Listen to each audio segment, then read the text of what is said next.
we're going to Tomb of the Spider Queen. NA LUL selected this battleground, so TMG Red is going to enjoy the luxury of first pick, first ban. Now, I'm really excited to see this game, even more so than the two preceding games. We saw a very impressive TSM take down Pride Start Gaming.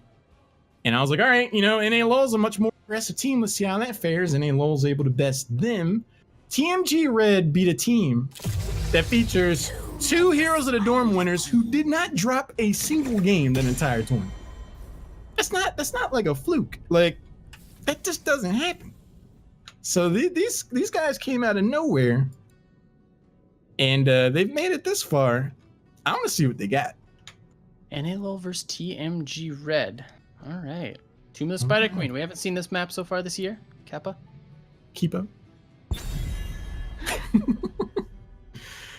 First pick, first ban goes over to TMG Red, who are on the right. Now, they're looking around. If they had the opportunity to observe any of that last game, they know someone's face. Greymane, they do that first pick, so they don't necessarily need to ban the Greymane, but if I wasn't going Genji here, Kyle, and I saw any of that last game, there's no way I'm letting Genji go. Yeah, probably not. You know, he's also really strong once Tomb of the Spider Queen opens up. And the fact that they're willing to run a Genji with a support that, you know, traditionally doesn't usually pair too well with them, I think, you know, shows that NAL are willing to basically run them in any circumstances. So, but the Chromie instead hovered. Interesting. Chromie does very, very well on this map, just for the control over turn-ins, as well as just spike damage and to control the early game. So, but the Tassadar banned off right away. They don't want to play against that hero at all. It's a tradition, man. The last time I got a chance to cast them, they wasted no time. They just banned Tassadar out the entire night.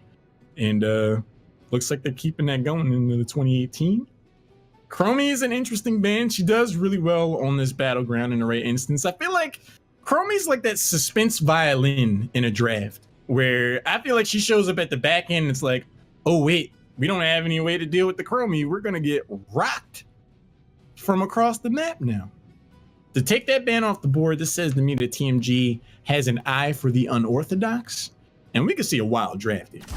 Usually, not necessarily usually, but sometimes the Chromie ban also shows that TMG Red wants to run in a mobile backline, perhaps a Sergeant Hammer, which is something you can see sometimes on this map and sometimes on Dragonshire, but she's not a pick you usually see.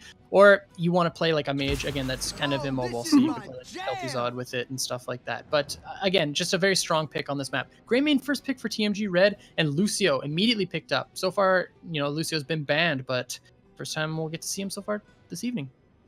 And it's the happy, smiley, frog-faced Lucio. Yep. So we're always in for a good time. I'm kind of surprised that NA LUL's waiting this long to take their second hero. They're going to opt for ETC. Strong engagement. This is a short lane rotation map. He can get a ton of value with Mosh Pit. Most definitely. But the way they locked in Genji that early last game, I just figured Genji was showing up here in the 1-2. Yeah, I definitely thought he was too. Now against the Lucio ETC, I'm not too sure. Greymane immediately picked up, as we saw, which is a great first pick. But now, you know, Stukov is up, and it's probably something that TMG would want to pick up against this. So far, no interrupt against the Lucio, though. No interrupt against the ETC. So again, probably some picks with some CC I would anticipate, or some more wave clear, because, you know, it is Tomb of the Spider Queen. And so far, NALL have decided to go 2 heroes that have 0 wave clear. So TMG could be putting their eggs into that basket to try to gain that advantage over their opponents. Absolutely. I feel like it would behoove them to take a support in this 2-3 with Lucy already being picked up. I think targeting a ban for a support would be really smart here of NALL. But they're going to secure the solo lane by picking up Sonya, and your boy Hanzo comes out to play. So I love that TMG banned. This is why they banned off the Chromie, by the way, because Chromie does so well into Hanzo. That's almost entirely why they banned it. And also the Sonya, you know, if you're trying to play a Sonya into Sands, like that is very, very difficult, as many people know. But I love these pickups so far for TMG Red, and Hanzo also helps control the turn-ins very well with Sonic Arrow. So Stukov, as we mentioned, is banned out now. No silences onto the Lucio and the ETC, so really good support there banned off. And then TMG Red, they see the Genji, they immediately banned it off.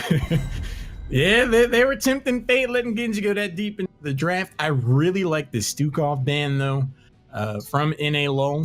That would be a huge problem for ETC. It'd have been that much more easy to interrupt Mosh Pit. Silence on Lucio when he's trying to drop the beat. He just wants to play music, man. He doesn't want all that. So I think that was a really smart choice. 2 music heroes, by the way. Yep. You got the ETC and the Lucio. So I want to see NALL pick up a mage. I really do. I want to see them pick up a mage against this triple damage dealer comp of TMG Red. I want to see a Kel'Thuzad. Let's go. Rip it right now. I want to see the Kel'Thuzad and then a strong laner. Maybe it's the Malthael to respond. A Leoric could be okay as well, but there's the Gul'dan and okay, Malthael. There we go. Perfect. So the Malthael against Sonya, I really hope we just get to see this one-on-one action in the bottom lane. Gul'dan is, you know, as we said, there's very little wave clear for NALL, so the pickup of the Gul'dan is a very good choice. I love the Gul'dan pick. It's what I would have recommended in a situation. Gray main Sonya jump in. Horrify is going to be quite the pickle to deal with. If you get put out of position thanks to all that, the follow-up is going to be there with the power slide and everything else. Malthael is a strong opponent to Sonya. I think in a lot of ways it comes down to being a skill matchup of who overall wins that lane. Yeah. But having the constant ticking health percentage on Sonya definitely puts them on the clock. I like it. So now warrior and support for TMG. Muradin is up, and then some non-conventional picks are also available. You know, there's the Diablo, which is actually really strong on this map. And then for supports, like we haven't seen Malfurion yet. Rehgar would be here too. Rehgar could work pretty well with the Sonya, but I'd rather see the Malf.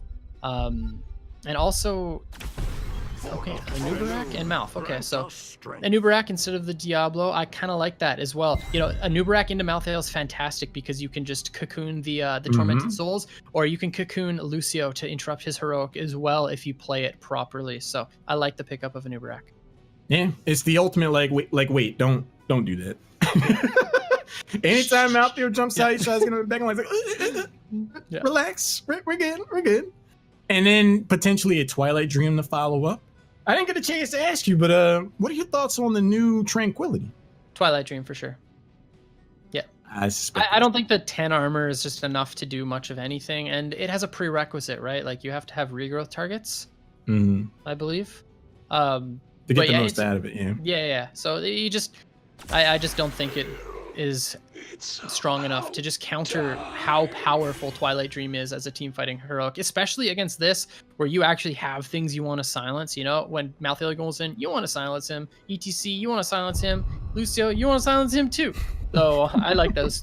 I like the Twilight Dream here for sure, and just in general. And Tychus last pick for NALL. That's interesting, isn't it? I'm really surprised by it, but the more I'm thinking about it, you're going up against an Anubarak.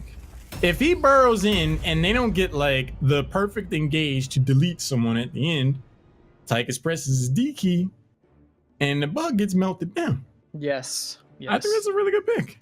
Anubarak will die very quickly against Tychus as long as Tychus stays alive to deal with the burst of TMG. But TMG have so many tools to just one-shot the members of NALL if they get caught out, which is definitely a potential because, you know, they've got the extra vision from Hanzo and such. So we'll just have to see how these teams play, though. I'm glad that NALL ended up picking up some wave clearing the Gul'dan, though. Yeah, I think that could be the key hero for them. I'm really excited to see Hanzo on this battleground in particular because if someone gives him vision of a potential turn in, it's going to be very easy to hit that long range stun and a potential follow-up engagement from a new rack and everything else. But we'll see. On the left side in blue, we have NALL Zerglings on Malthael, Pumpkin Slayers playing Gul'dan, Dan Clan's bringing the beat on Lucio, Mitchie D's is playing Tychus, and Sirius wants to slide on ETC. And on the right in red, we've got TMG Red. It's Fire Team on Malfurion, Azariel on Hanzo, Time on Greymane, TMG Doctor on Anubarak, and Shade playing the Sonya. All 5 members of both teams seem rather interested in getting this level 1 engagement out of the way.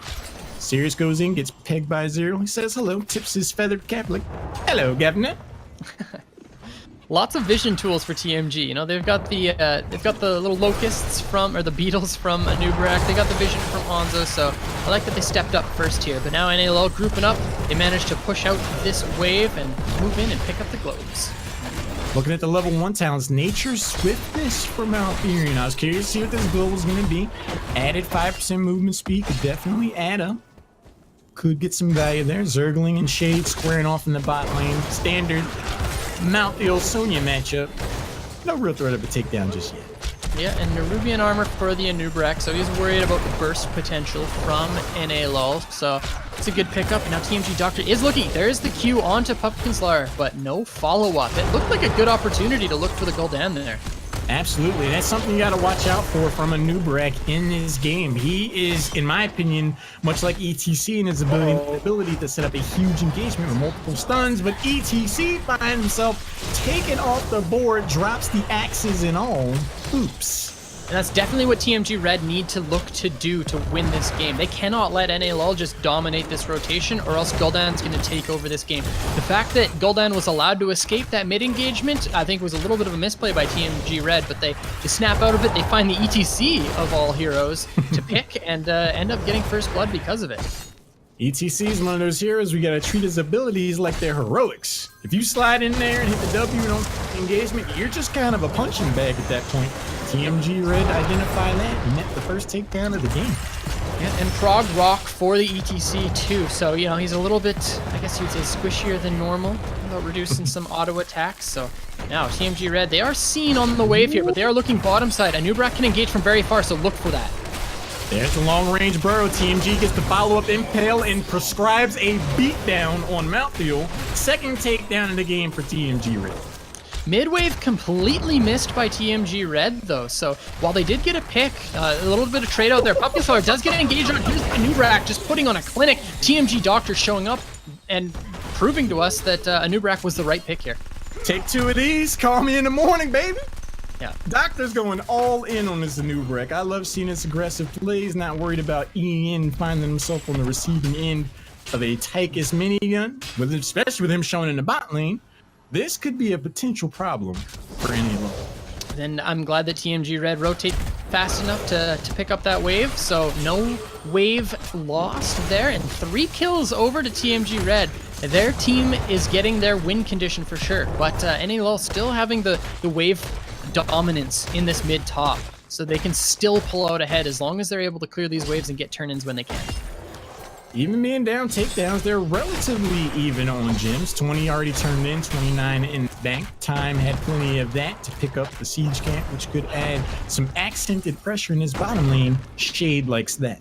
So TMG Red have a camp bottom side. Malthael's going to have to deal with that. If Sonya can play this properly and push this wave in and not let Zergling and Mitchie D's just chunk her out, TMG Red can possibly get first turn in off of this additional pressure bottom side with the siege. But Shade's in a little bit of trouble. Mitchie D's rotation comes down. There's some damage from the Tychus, but not enough to kill the Sonya. I thought the grenade might have potentially set it up a follow-up engagement and get the first takedown, but Shade is going to be able to get out of there. Doctor comes in from downtown onto the back of Mitchie D's face, and Zergling finds himself stuck between a rock and a hard place. Oh man. Mid lane, the 1v1 Azariel just walks in and says, I see you, Warlock, and absolutely bodies him with the Shimada Archers. So really nice job by Hanzo there, showing the pick potential of this hero.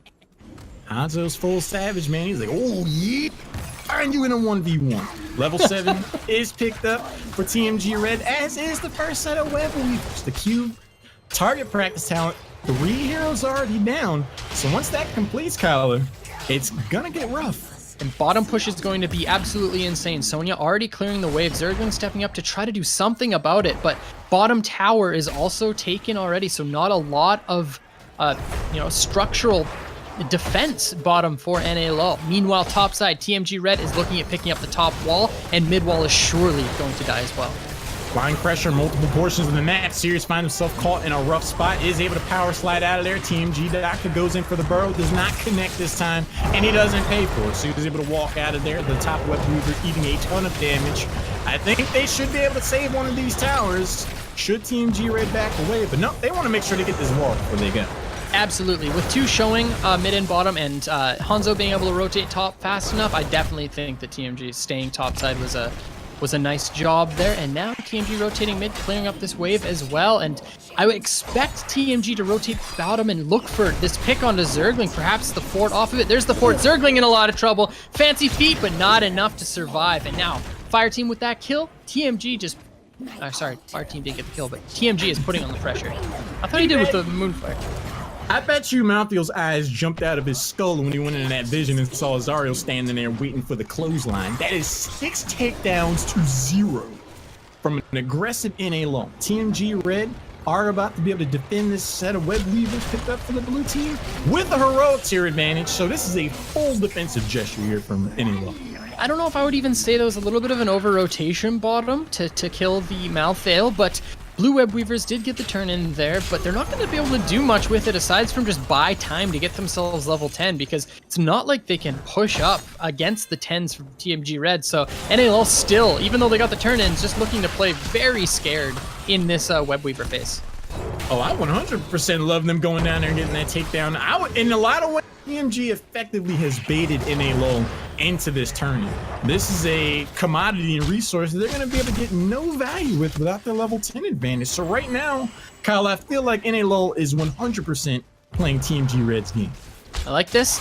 And now with no fort to back up to, Doctor is maybe looking at an engage in a cocoon, but no, it looks like they're just going to play a little bit safer. I really feel like TMG could have just cocooned over, or dug over the wall, cocooned the first target, and just ripped a kill on them, and then perhaps rotated mid and looked at a fort. But TMG Red just playing the more calculated, slower game, so I like that as well. And Hanzo, of course, with the what was it? Oh no, he went sharpened arrowheads. Interesting. Different Hanzo build. Yeah, not too bad. Level 10 right around the corner here for NA LUL. 39 gems and rising in a second set of web weavers, but level 10 is here, so this could be an adequate response. But considering early value, I mean, TMG got a bottom fort. I don't even think NA LUL got a wall off of their first web weaver. So right now, the red team is in control of this game. That's right. And NA LUL, they do have mid-camp pushing, which basically equalizes out this web weavers. There's the slide onto an Ubrak, and actually the mosh pit, which gets immediately interrupted by Hanzo. That's not how you want it to go, but Anubarak is going to find himself on the front of a fast-moving windshield. The cocoon went out, and Mitchie D is going to be able to get out of there. Serious power slides out. We got our takedown, guys. We were trying to get out of here. Time on the chase. Not able to secure a ticket.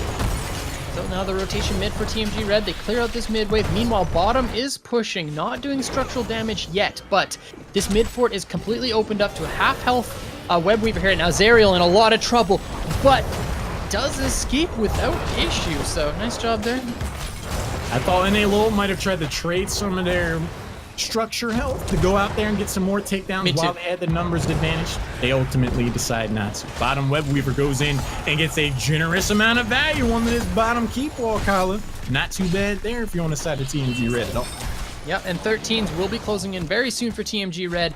Now, with the response from NAL bottom side, TMG realize they have a few moments here and they rotate top, but Sony in a little bit of trouble. TMG Doctor just walking up and making sure that his resources in the Sonya are safe. Shade is whistling past the graveyard on that one. That was a time to be caught forward at less than half health. The impale goes out. TMG Doctor eating some damage from this minigun. All Optimus Prime comes out. Mitch Dees must get involved. Is going to jump over the long lead time and Doctor out there. Low health bar on Greymane. He's going to be able to just leap out in a Twilight Dreamer response. When they get off this, to leap off the top rope. This is a bloodbath, Colin. What a very promising Hanzo error to, I think, stun 4 of the enemy heroes, but I don't know why TMG Red were even in a position to be engaged on there. They were so close to level 13, but they stepped up, and then we saw Sonya do the double take as well, saying, look, you guys, I am interested in a fight, but that's not something that TMG Red needed to be doing at all. You know, their opponents didn't even have a turn-in at that point, so a little bit of a misstep by TMG Red, but NA LUL, they see that, and they capitalize on it so very well. That fear was massive. Yeah, and they're going to put their foot on the gas pedal and try to swing this game back in their favor. They'll get to level 13. They'll get some pressure with this boss. They could very well get the first fort of the game for them. This puts them right back on even footing in a lot of ways. Opens up a ton of opportunities. They needed that team fight, Kyle. Oh yeah, and they only require 55 gems for a turn-in. Their opponents require 60, and the gem deficit is much in their favor. They also have this boss pushing topside, and basically experience is equalized out now. So no heroics really available for either. Actually, I guess TMG Red has most of theirs, but Sirius looking for the slide and he whiffs it, but decided to back away here. Probably just looking at picking up the fort is NA/LUL. Leap has just come back up. Mosh Pit is available for ETC to activate the trap card if he finds the right opportunity. Sound barrier, HeroesHype is going to be back up. Odin can come down again. 13 for both of these teams. Boss, that's a good amount of damage in the top lane, but the fort remains for the moment.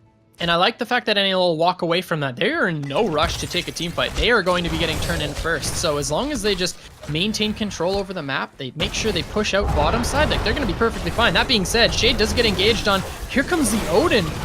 NA/LUL looking to just rip a team fight as soon as possible, but TMG Red know the better, and then they walk away from it. Well, with the way the team fight was positioning, Kala, once Shade got out of there and Odin dropped, if I'm on the side of TMG Red, I'm like, so I guess we just walk away now. Exactly. Perfect. Like, okay. That was Odin. But okay. Goldan steps up, gets leaped on by Sonya. Oh, instantly blown up. So you're absolutely right. TMG Red just completely walk away. They're like, are you sure you want to be Odin right now? Like, I'm okay with it. I'll just walk away, you know? Like, nice job by TMG Red. And then they find the counter engage and they get the pick. Sirius rips the mosh pit. Twilight Dream for the interrupt. ETC is going to get turned on. 2 heroes down in favor of TMG Red. Zergling just is going to be able to escape thanks to some brilliant peel from his teammates, but the damage is effectively done. Kala, I blinked and Goldan was off the map. Yeah, same, right? Like, he's absolutely hilarious. Like, no chance to fear, no chance to do anything. Just immediately deleted. So, nice job by TMG Red there. I believe that was the arrow follow-up in addition to the jump stun, or from the leap stun from Sonya. So, nice combination from TMG Red. They managed to invade, they pick up the hard camp, and now they're only 9 gems away from a turn-in. So, they're just looking at picking those up as soon as possible. There's quite a few top side. Azariel's picking up the bottom side ones, so good stuff for TMG Red, and they're level 16. Goldan is officially on notice for the rest of this game, man. That HeroesHype is going to have to be there crisp and on point. They cannot afford to step forward, because they can get evaporated at a moment's notice. Level 16 is picked up for TMG Red. Nature's Balance. They increase the Moonfire. Piercing Arrows. Executioner. It's going to do some work. Debilitation. I like that. Definitely a stab at Goldan's ability to team fight, and of course, Nerves of Steel.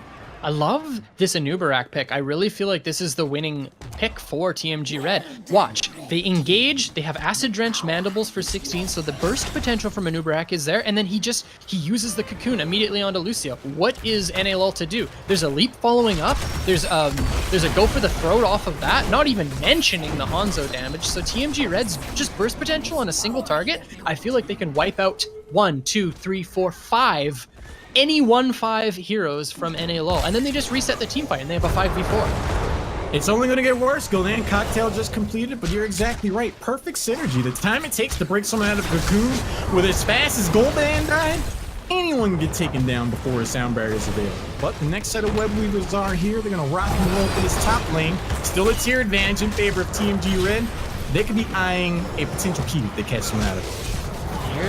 They're looking for it, but I'm not sure if they want too much more. Mid and bottom are pushed in so much, or pushing in so much. So TMG probably just going to make this rotation and continue to do what they're doing. But meanwhile, 16's now picked up for NA/LUL. I was actually expecting TMG Red to just do exactly what we were talking about, just to engage. Watch TMG Doctor. He's staying out of vision here, looking for a pick.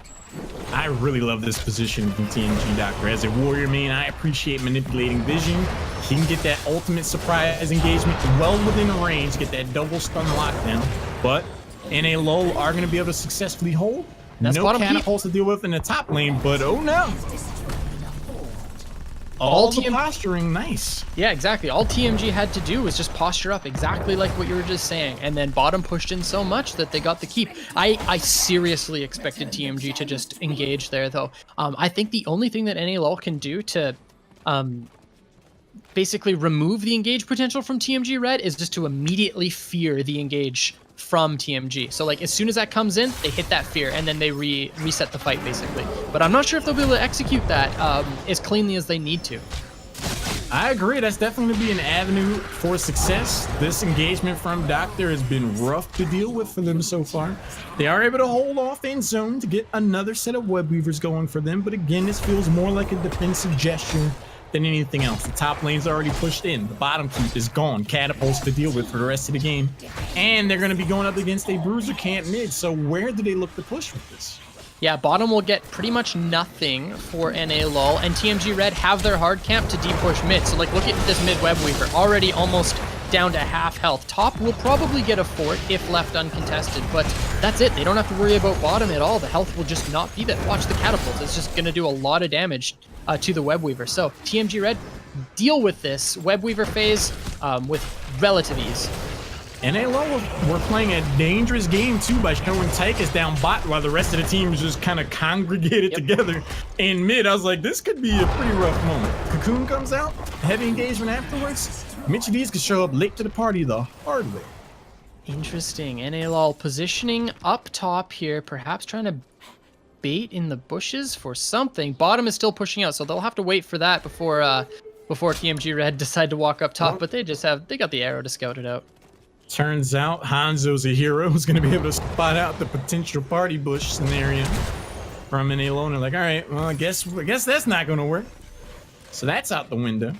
Right now, we see TMG College. It seems like they have answers for every progression this entire game.